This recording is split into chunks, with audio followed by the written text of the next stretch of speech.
morning now, a recovery effort. It continues now to Eagle Creek Reservoir. Divers are trying to recover the body of a man who went into the water during a pop-up storm yesterday. CBS 4's Darius Johnson has been there all day monitoring the search and is speaking to officials. He joins us now live with the very latest. Darius. Yes, good evening, Debbie. And we actually have new information within the last 5 minutes as DNR began to scale down that search as they entered the 26th hour of this recovery effort. They have been here since around 8 o'clock this morning, and some of them have just cleared out. Right now, they only have one boat team with one diver and a sonar operator who will be here maintaining that search until around 9 o'clock tonight, where they will then resume at 8 a.m. tomorrow morning. They have been speaking with the family, but tonight they have some safety tips for anyone who's planning to hit the water.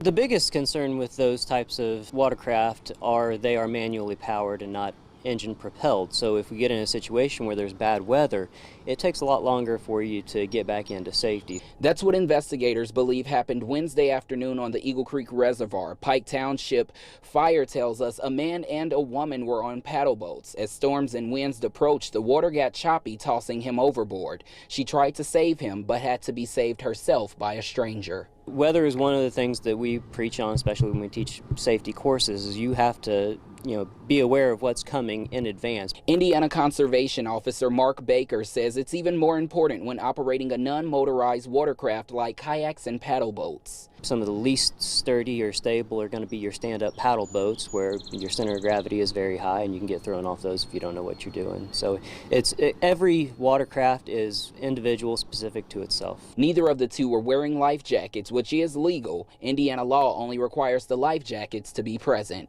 If you got those tucked away in a compartment or stuffed under some straps or something like that, and you get thrown off suddenly, that's really not going to do you any good. Wednesday, Pike Township used boats and divers to search for him. Thursday morning, they continued their search using boats and sonar technology. They have now handed the investigation over to the Department of Natural Resources, who are exhausting every effort. One of the issues that we're dealing with down there right now, as I understand it, is there are a lot of people who witnessed it, and there are different witness statements putting it in different locations, so it's very hard to narrow down a tight pattern for it.